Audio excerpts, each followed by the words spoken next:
श्री राम दोस्तों, कौन थी विभीषण की बेटी जिसने पहले ही कर दी थी रावण के सर्वनाश की भविष्यवाणी। रामचरितमानस में रावण के भाई विभीषण की बेटी का वर्णन मिलता है, जिसने रावण और लंका के सर्वनाश की भविष्यवाणी युद्ध से पहले ही कर दी थी। विभीषण की बेटी का वर्णन बहुत सुंदर तरीके से किया गया है। विभीषण की बेटी को तेजस्वी, तपस्विनी और राक्षस कुल में जन्म लेने के बाद भी सात्विक आचारों विचारों वाली बताया गया है। साथ ही इस बात का वर्णन है कि रावण जो किसी से नहीं डरता था, वह विभीषण की बेटी से खौफ खाता था। विभीषण की बेटी के नाम पर कभी दिव्य, आसुरी और दैवीय शक्तियां मौजूद थी। उसके पास भविष्य बताने की शक्ति भी थी। वह जो बोलती थी वह सत्य होता था। मान्यता है कि त्रिजटा की शक्तियों के बारे में रावण को पता था और वो ये भी जानता था कि त्रिजटा दिखने में जितनी सामान्य है उतनी ही वह शक्तिशाली भी है और उसके मुख से निकला हुआ हर एक शब्द सही साबित होता है। त्रिजटा विष्णु भक्त थी, इस बात का भी रावण को पता था, इसलिए वह उससे डरता था। सीता हरण के बाद मंदोदरी और विभीषण ने कई बार रावण को समझाने का प्रयास किया था कि वे सीता को प्रभु श्री राम को लौटा दें और क्षमा मांग लें, लेकिन रावण ने एक नहीं सुनी। उसने माता सीता को अशोक वाटिका में कैद करके रखा था, जहां पर 300 राक्षसी पहरा देती थी और सीता जी को अनेक प्रकार से डराती रहती थी। रामचरितमानस में त्रिजटा का नाम आता है। वह अशोक वाटिका में सभी पहरेदारियों की मुखिया थी और सीता जी की रक्षक थी। जब भी रावण माता सीता को डराकर चला जाता था तो त्रिजटा उनके मनोबल को बढ़ाती थी। वह सीता जी को विश्वास दिलाती थी कि एक दिन प्रभु श्री राम लंका पर विजय प्राप्त करके आपको यहाँ से लेकर जाएंगे। त्रिजटा विभीषण की बेटी थी और उसकी माता का नाम शर्मा था। वह राक्षस कुल में जन्म ली थी, लेकिन पिता के समान वह विष्णु भगत थी। रामायण में उसे कई प्रकार सीता जी को पुत्री कहकर संबोधित करते हुए देखा गया है। रामचरितमानस में त्रिजटा के उस स्वप्न का वर्णन किया गया है जिसमें उसने लंका युद्ध से पूर्व ही रावण के सर्वनाश की भविष्यवाणी कर दी थी। राक्षसी जब सीता जी को डराती थी और प्रताड़ित करती थी तो वह अपने एक सपने के बारे में बताती थी कि त्रिजटा कहती थी कि उसने एक स्वप्न देखा जिसमें एक वानर पूरी लंका को जला देता है और रावण की राक्षसी सेना को मार डालता है। इतना ही नहीं, रावण गधे पर बैठा है और उसका मुंडन कर दिया गया है और उसके 20 हाथ कटे हुए हैं। वह सभी पहरेदारों को समझाती है कि तुम सभी का हित सीता की सेवा में ही है। त्रिजटा का सपना उस समय पूरा हो जाता है जब हनुमान जी लंका दहन कर देते हैं। त्रिजटा अपने सपने के बारे में सभी राक्षसियों को बताती है। त्रिजटा नाम राक्षसी एका। तो इस तरह से वो सभी अपने सपने की बातें सभी राक्षसियों को बता देती है। इंडोनेशिया की काकविन रामायण में बताया गया है कि लंका विजय के बाद सीता जी ने त्रिजटा को कई कीमती उपहार भी दिए थे। बाल रामायण और आनंद रामायण में बताया गया है कि लंका विजय के बाद त्रिजटा सीता के साथ अयोध्या में भी गई थी। बनारस और उज्जैन में त्रिजटा के मंदिर भी है। बनारस के त्रिजटा मंदिर में महिलाएं मनोकामना की पूर्ति के लिए पूजा करती हैं। मूली और बैंगन का भोग लगता है। कहा जाता है कि सीता जी ने त्रिजटा को वाराणसी में रहने के लिए कहा था ताकि उनको मोक्ष मिल जाए। तो ये थी विभीषण की बेटी त्रिजटा, जिसने पहले से ही रावण के सर्वनाश की घोषणा कर दी थी। भगवान राम को क्यों कहा जाता है मर्यादा पुरुषोत्तम? मर्यादा पुरुषोत्तम भगवान श्री राम आदर्श एवं सदाचार के प्रतीक है। उनका स्वरूप ही कुछ ऐसा है कि चित्र लिखे जनु तह तह ढाले, पुलक शरीर नैन जल। तो उनका बुढ़े बाडे खैर दूषण भी उन्हें देखकर कह उठे, देखी नहीं ऐसी सुंदरताई। भगवान राम अपने भक्तों के दुखों का निदान करने वाले हैं। वह मन, वचन और कर्म से लोक धर्म और वेद मर्यादा का पालन करने वाले हैं। अपने प्रिय भक्तों को सुख देने के लिए उन्होंने मानव वेश धारण कर लिया। वह ज्ञान, गुण, शील, सौंदर्य एवं शक्ति के प्रतीक है। उनका सौंदर्य अनुपम है। वह जिस राह से भी गुजरते हैं लोग उन्हें देखते ही रह जाते हैं। भगवान श्री राम का पूरा जीवन आदर्शों व संघर्षों से युक्त है। उसे यदि सामान्य जन अपना ले तो उसका जीवन भी स्वर्ग बन जाएगा। श्री राम को भगवान विष्णु का अवतार माना गया है, जो पृथ्वी पर अजय रावण मनुष्य रूप में असुर राजा से युद्ध लड़ने के लिए आए। राम राज्य शांति और समृद्धि का पर्यायवाची बन गया है। भगवान विष्णु ने राम रूप में असुरों का संहार करने के लिए पृथ्वी पर अवतार लिया और जीवन में मर्यादा का पालन करते हुए मर्यादा पुरुषोत्तम कहलाए। अयोध्या के राजकुमार होते हुए भी भगवान राम ने अपने पिता के वचन पूरे करने को संपूर्ण वैभव त्याग कर 14 वर्ष के लिए वन गमन किया। भगवान श्री राम ने अपने जीवन का उद्देश्य अधर्म का नाश कर धर्म की स्थापना करना बतलाया। इससे उनका आशय यह हुआ कि आम इंसान शांति के साथ जीवन व्यतीत करे और भगवान की भक्ति कर सके। भगवान राम चंद्रमा के समान अति सुंदर, समुद्र के समान गंभीर, पृथ्वी के समान अत्यंत धैर्यवान और इतने शील संपन्न थे कि दुखों के आवेग के बावजूद कभी किसी को कटु वचन नहीं बोले। अपने माता पिता, गुरुजनों, भाइयों, सेवकों, प्रजाजनों अर्थात हर किसी के प्रति अपने स्नेहपूर्ण दायित्वों का निर्वाह किया करते थे। साक्षात परमेश्वर स्वरूप होते हुए भी बाल्यकाल से ही श्री राम ने जीवों को सत्य पथ पर चलने के लिए प्रेरित करने के उद्देश्य से लीलाएं की। गुरु वशिष्ठ जी के प्रियतम शिष्य श्री राम ने ऋषि विश्वामित्र के यज्ञ की राक्षसों के विध्वंस से रक्षा करके उनकी कृपा करके अनेक आशीर्वाद व मौलिक शस्त्रों की प्राप्ति की और रावण से मुक्ति दिलाकर धर्मनिष्ठित विभीषण को लंकेश बनाया। राम आदर्श प्रजा पालक है। वह अपने शत्रु से जीता हुआ राज्य भी उसी को लौटा देते हैं।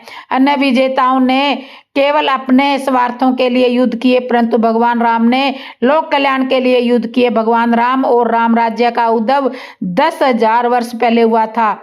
विश्व में यह अनुपम उदाहरण है कि हम इतने वर्षों के बाद भी ऐसे राजा को नीतियों और आदर्शों के लिए याद कर रहे हैं, जिसके राज्य में शांति, सुख एवं समृद्धि के अलावा हर छोटे बड़े नागरिकों को सम्मान अधिकार प्राप्त होते थे। किसी देश में ऐसा सम्राट आज तक नहीं हुआ जिसका अनुसरण इतने वर्षों बाद भी किया जा सके। उस काल के वातावरण की कल्पना आज के आधुनिक युग में भी की जाए।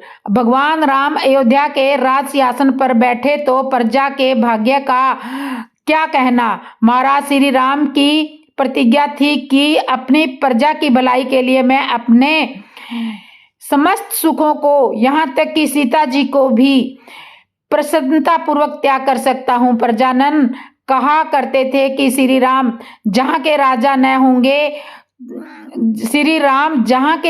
होंगे वह राज्य नहीं रहेगा, जंगल हो जाएगा, और श्री राम जहाँ निवास करेंगे वह वन एक स्वतंत्र राष्ट्र बन जाएगा। श्री रामायण का पठन श्रवण श्री राम के साक्षात दर्शन है, इससे तनिक भी संदेह नहीं है। इसीलिए भगवान श्री राम को मर्यादा पुरुषोत्तम कहा जाता है।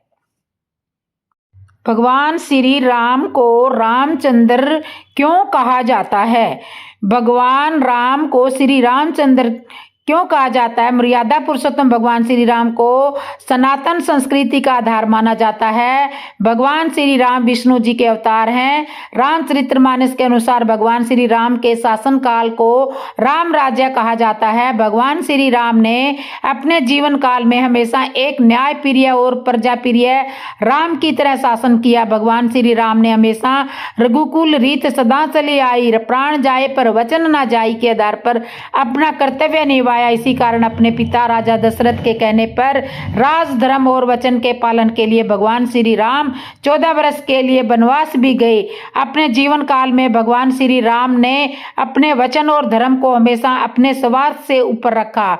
हम सभी भगवान श्री राम को सियावर, विष्णु अवतार, रघुनंदन, मर्यादा पुरुषोत्तम भगवान राम और श्री रामचंद्र जी के नाम से जानते हैं। भगवान श्री राम के इन सभी नामों के पीछे कोई ना कोई पुराणिक कथा आवश्यक जुड़ी हुई है। भगवान श्री राम को रामचंद्र कहने के पीछे भी एक कथा है। वो भगवान विष्णु के धरती पर श्री राम रूप में जन्म लेने के कारण श्रवण लोक के देवता बहुत प्रसन्न हुए। इसी कारण जब अयोध्या नगरी में दशरथ के पुत्रों के जन्म का उत्सव मनाया गया, तब भगवान सूर्यदेव अस्त होना ही भूल गए और चंद्रमा और अयोध्या नगरी में रात हुई ही नहीं। रात ने भगवान विष्णु से कहा कि मुझे भी आपके रूप के दर्शन करने हैं। तब विष्णु जी ने सूर्योदय से अस्त होने की प्रार्थना की। जब अयोध्या नगरी में रात हुई, तब रात ने भगवान श्री राम से कहा कि सूर्यदेव के कारण मुझे देरी से आपके दर्शन करने का सौभाग्य प्राप्त हुआ है। भगवान श्री राम ने इस देरी के फलस्वरूप रात को वरदान दिया कि इस जन्म में उनका रंग रात के रंग की तरह ही रहेगा। इसके बाद चंद्रदेव ने भी भगवान श्री राम से कहा कि सूर्यदेव के कारण मुझे भी आपके दर्शन पाने में देरी हो गई। भगवान श्री राम ने चंद्रदेव को भी यह वरदान दिया कि चंद्रदेव का नाम भगवान राम के नाम के साथ हमेशा जुड़ा रहेगा। इसी कारण आज भी संसार में भगवान श्री राम को रामचंद्र जी के नाम से जाना जाता है। तो यही वजह थी कि भगवान श्री राम को रामचंद्र क्यों कहा जाता है। जब रावण ने सीता जी के साथ छल किया, जब रावण के गुप्तचरों ने बताया कि रावण के गुप्तचरों ने बताया कि श्री राम जी की अद्भुत अयोध्या लौटने की सत्य कथा, यह कथा आप नहीं जानते। जब राजा राम ने नहीं देवी सीता ने चलाए थे बाण। भगवान श्री राम राज्यसभा में विराजमान थे। उसी समय विभीषण वहां पहुंचे और बहुत ही भयभीत और हड़बड़ी में लग रहे थे। सभा में प्रवेश करते ही वे कहने लगे, हे राम, मुझे बचाइए, कुंभकर्ण का बेटा मलकासुर आफत ढा रहा है। अब लगता है न लंका बचेगी और न मेरा राजपाट बचेगा। विभीषण बोले श्री राम जी से। भगवान श्री राम द्वारा ढाढ़स बंधाए जाने और पूरी बात बताए जाने पर विभीषण ने बताया कि कुंभकर्ण का एक बेटा मूल नक्षत्र में पैदा हुआ था, इसलिए उसका नाम मूलकासुर रखा गया। इसे अशुभ जानकर कुंभकर्ण ने जंगल में इसे फिकवा दिया था। जंगल में मधुमक्खियों ने इसका पालन पोषण किया और मूलकासुर जब बड़ा हुआ तो उसने कठोर तपस्या करके ब्रह्मा जी को प्रसन्न कर लिया था। अब उसके दिए वर और बल के घमंड में भयानक उत्पात मचा रखा है लंका में। जब जंगल में उसे पता चला कि आपने उसके खानदान का सफाया करके लंका जीत ली और राजपाट मुझे सौंप दिया है, तो वह क्रोधित हो गया।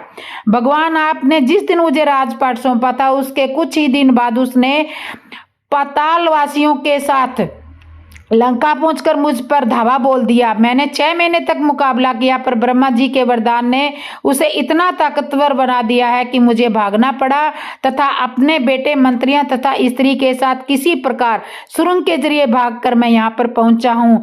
उन्होंने कहा कि पहले धोखेबाज भेदिया विभीषण को मारूंगा, फिर पिता की हत्या करने वाले राम को भी मार डालूंगा।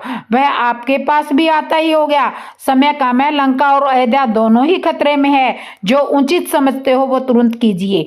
विभीषण ने श्री राम जी से प्रार्थना की। भक्त की पुकार सुनकर श्री राम जी, हनुमान जी तथा लक्ष्मण सहित सेना को तैयार करके पुष्पक विमान में चढ़कर झट लंका की ओर चल पड़े। मूलकासुर को श्री रामचंद्र जी के आने की बात मालूम हुई। वह भी सेना लेकर लड़ने के लिए लंका से बाहर आ गया। भयानक युद्ध छिड़ गया। 7 दिन तक घोर युद्ध होता रहा। मूलकासुर भगवान श्री राम की सेना पर अकेले ही भारी पड़ रहा था। अयोध्या से सुमित आदि सभी मंत्रीगण भी आ पहुंचे थे। हनुमान जी संजीवनी लाकर बानरों, भालुओं तथा मानुषी सेना को जिलाने का काम कर रहे थे, पर सब कुछ होते हुए भी युद्ध का नतीजा उनके पक्ष में जाता नहीं दिख रहा था। भगवान को चिंता में थे। विभीषण ने बताया कि उस समय मूलकासुर तंत्र साधना करके गुप्त गुफा में गया हुआ। उसी समय ब्रह्मा जी वहां पर आ गए और भगवान से कहने लगे, रघुनंदन, इसे तो मैंने स्त्री के हाथों से मारने का वरदान दिया हुआ है, आपका प्रयास बेकार ही जाएगा। श्री राम इससे संबोधित एक बात और भी की, उसे भी जान लेना फायदेमंद हो सकता है। जब इसके भाई बिरादरी लंका युद्ध में मारे जा चुके थे तो एक दिन इसने मुनियों के बीच दुखी होकर कहा, चंडी सीता के कारण मेरा समूचा कुल नष्ट हुआ है। इस पर एक मुनि ने नाराज होकर उसे श्राप दिया कि दुष्ट, तूने जिस स्त्री को चंडी कहा वही सीता तेरी जान लेगी। मुनि का इतना कहना था कि वह उन्हें खा गया। बाकी मुनि उसके डर के मारे चुपचाप वहां से खिसक गए। तो हे राम, जब कोई दूसरा उपाय नहीं है, अब कोई दूसरा उपाय नहीं है, अब तो केवल सीता ही इसका वध कर सकती है, आप उन्हें यहाँ बुलाकर इसका वध करवाइए। इतना कहकर ब्रह्मा जी वहां से चले गए। भगवान श्री राम ने हनुमान जी और गरुड़ को तुरंत पुष्पक विमान से सीता जी को लाने के लिए भेजा। इधर सीता माता देवी देवताओं की मनौती मानती, तुलसी शिव प्रतिमा, पीपल आदि के फेरे लगाती, ब्राह्मणों से पाठ रुद्रीय का जाप करवाती, दुर्गा जी की पूजा करती कि विजय श्री राम शीघ्र लौटे। तभी गरुड़ और हनुमान जी उसके पास पहुंचे। पति के संदेश को सुनकर सीता जी तुरंत चल दी। भगवान श्री राम ने उन्हें मुल्कासुर के बारे में सारा कुछ बताया। फिर तो भगवती सीता को गुस्सा आ गया। उसके शरीर से एक दूसरी तामसी शक्ति निकल पड़ी। उसका सवर बड़ा भयानक था। वह छाया सीता चंडी के वेश में लंका की ओर बढ़ चली। उधर श्री राम ने वानर सेना को इशारा किया कि मुल्कासुर जो तांत्रिक क्रिया कर रहा है उसको उसकी गुप्त गुफा में जाकर तहस नहस करें। वानर सेना के भीतर पहुंचकर उत्पात मचाने लगे तो मुल्कासुर दांत किटकिटाता हुआ सब कुछ छोड़कर वानर सेना के पीछे दौड़ा। हड़बड़ी में उसका मुकुट गिर पड़ा। फिर भी भागता हुआ वह युद्ध के मैदान में आ गया। युद्ध के मैदान में छाया सीता को देखकर मुल्कासुर गरजा, तू कौन है? अभी भाग जा, मैं औरतों पर मर्दानगी नहीं दिखाता। छाया सीता ने भी भीषण आवाज करते हुए कहा, मैं तुम्हारी मौत चंडी हूं। तूने मेरा पक्ष लेने वाले मुनियों और ब्राह्मणों को खा डाला था, अब मैं तुम्हें मारकर उसका बदला चुकाऊंगी।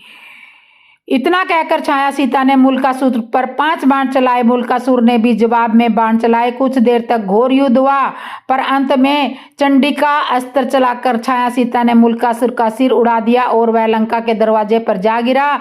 राक्षस हाहाकार करते हुए इधर उधर भाग खड़े हुए।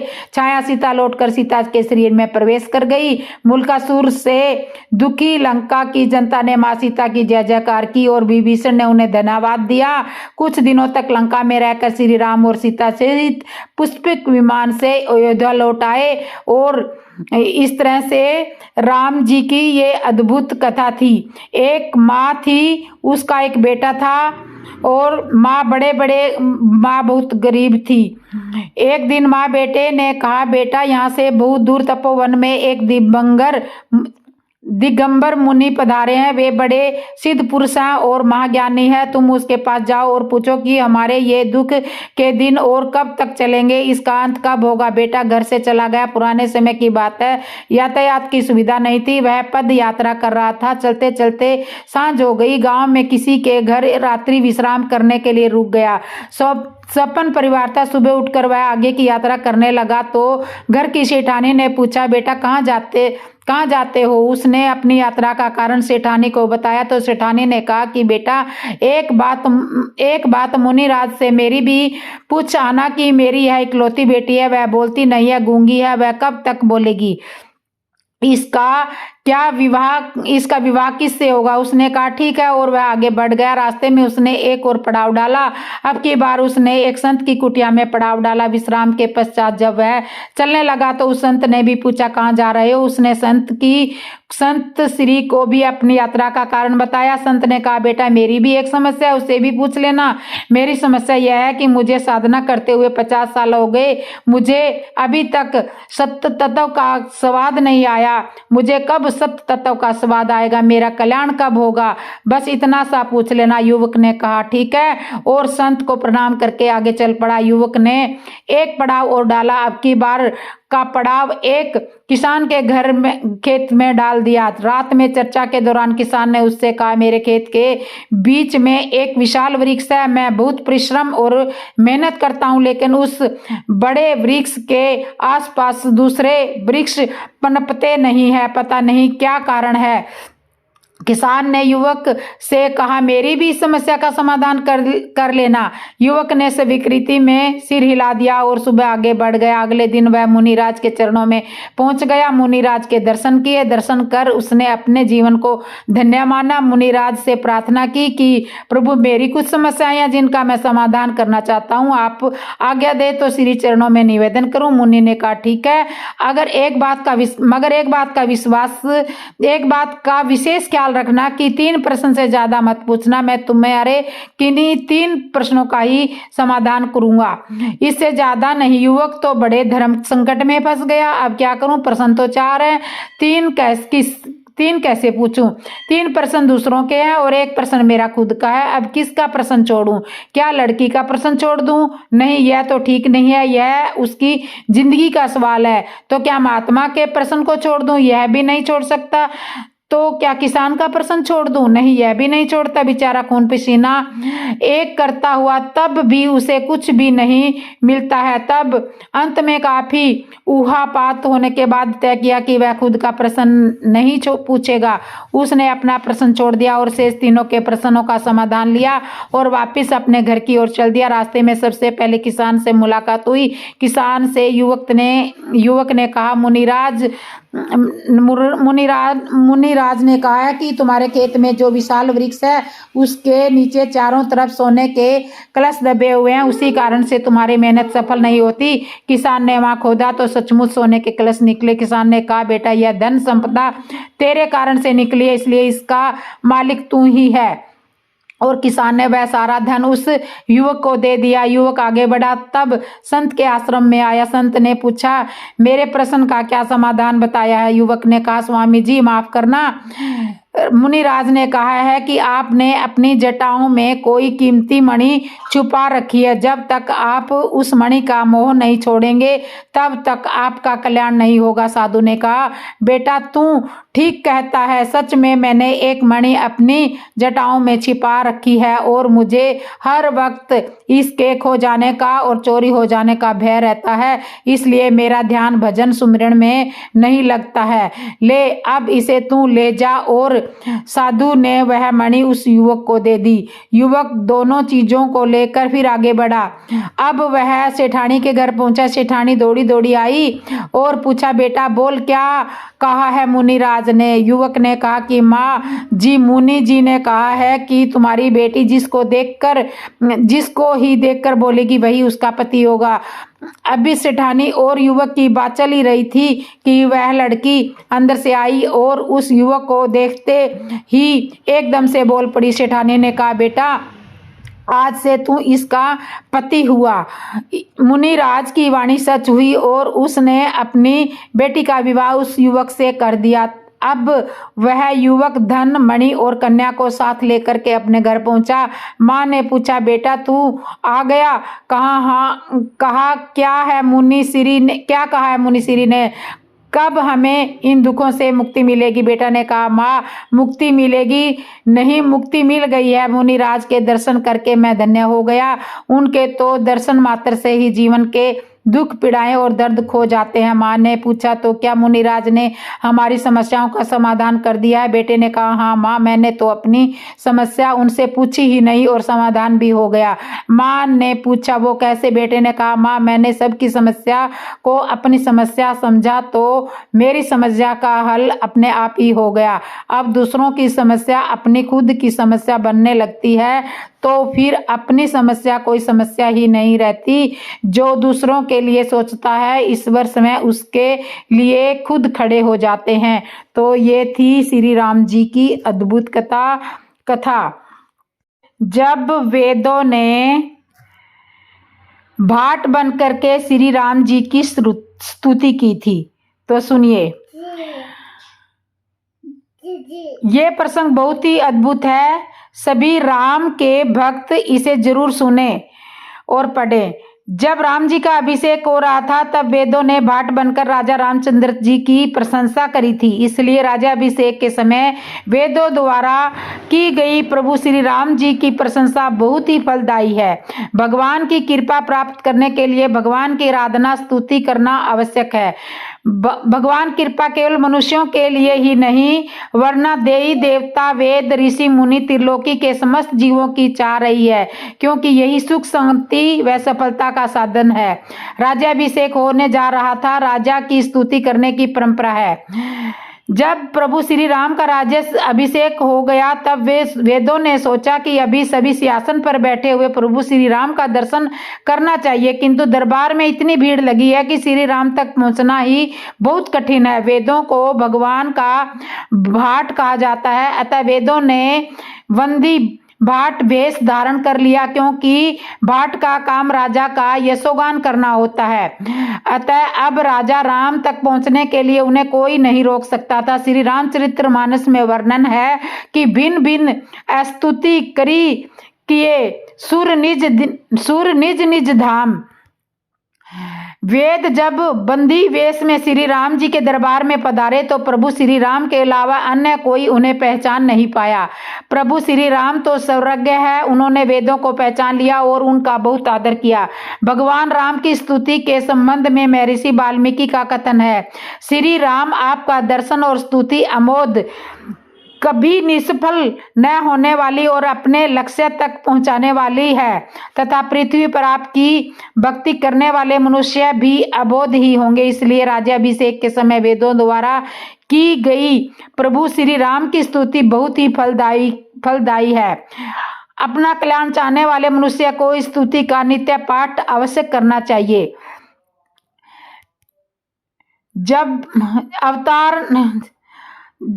अवतार लिया नर संसार भार भविति दारुज दन दुहे, अर्थात सद्गुण और निर्गुण रूप है ये अनुपम रूप लावण्य युक्त। हे राजाओं के शिरोमणि आपकी जय हो। आपने रावण आदि प्रचंड प्रबल और दुष्ट निशाचरों को अपनी भुजाओं के बल से मार डाला। आपने मनुष्य अवतार लेकर संसार के भार को नष्ट करके अत्यंत कठोर दुखों को भस्म कर दिया। हे दयालु, हे शरणागत की रक्षा करने वाले प्रभु आपकी जय हो। मैं शक्ति सीता सहित श्री शक्तिमान आपको नमस्कार करता हूं। अर्थात हे हरि, आपकी दुर्स्तर माया के वशीभूत होने के कारण देवता राक्षस नाग मनुष्य और चर सभी काल कर्म और गुणों से भरे हुए दिन रात अनंत भव के मार्ग में भटक रहे हैं। हे नाथ, इनमें से जिनको आपने कृपा करके देख लिया वे माया जनित तीनों प्रकार के दुखों से छूट गए। हे जन्म मरण के श्रम को काटने में कुशल श्री राम जी, हमारी रक्षा कीजिए। हम आपको नमस्कार करते हैं।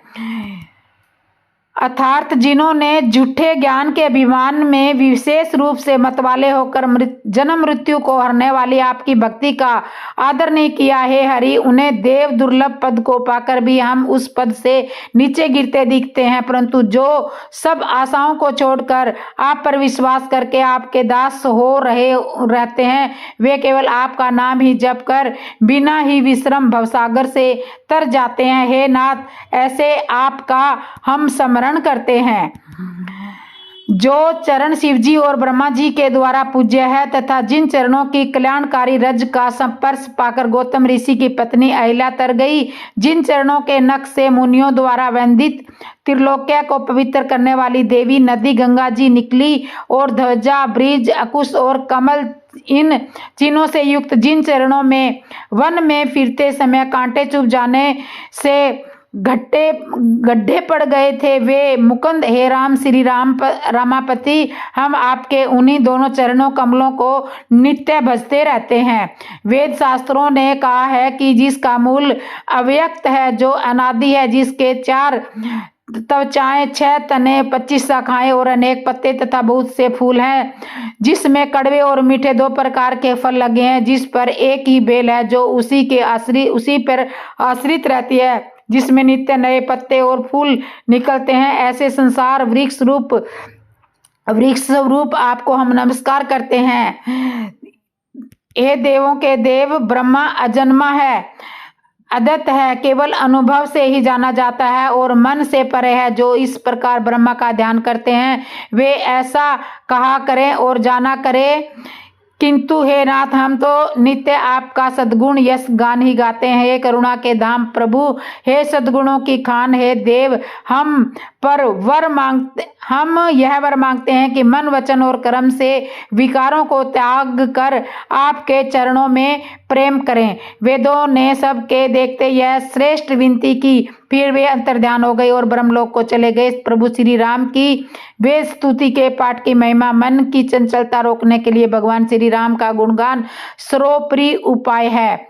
श्री राम के गुणों से ही मनुष्य भक्ति और मुक्ति दोनों को प्राप्त कर लेता है और संसार बंधन से मुक्त होकर परम धाम को प्राप्त कर लेता है। मनुष्य के जन्म जन्मांतर के पाप नष्ट हो जाते हैं। उसकी चंचल लक्ष्मी शिथिर हो जाती है, अर्थात लक्ष्मी सदा उसके घर में निवास करती है। सभी प्राणी उसके अनुकूल हो जाते हैं, शत्रु मित्र बन जाते हैं। उस मनुष्य के लिए जल स्थल बन जाता है, जलती हुई अग्नि शांत हो जाती है, क्रूर ग्रहों के समस्त उपद्रव शांत हो जाते हैं, मनुष्य की सभी मनोकामनाएं पूर्ण हो जाती है। वह सब का वंदनीय सब तत्वों का ज्ञाता और भगवत भक्त हो जाता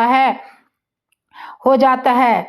तो इस तरह से भगवान श्री राम का गुणगान हमेशा करना चाहिए। और इसी तरह से वेदों ने भाट बनकर श्री राम जी की स्तुति की थी। तो आपको ये मेरी कथा कैसे लगी? अच्छी लगी हो तो कमेंट में बताना। और जिसने मेरे चैनल को सब्सक्राइब नहीं किया वो सब्सक्राइब करना, लाइक करना, कमेंट करना और बेल आइकन बटन तो जरूर दबा लेना। और कमेंट में जय श्री राम जरूर लिखना। और एक बार बोलो जय श्री राम, बोलो जय श्री राम।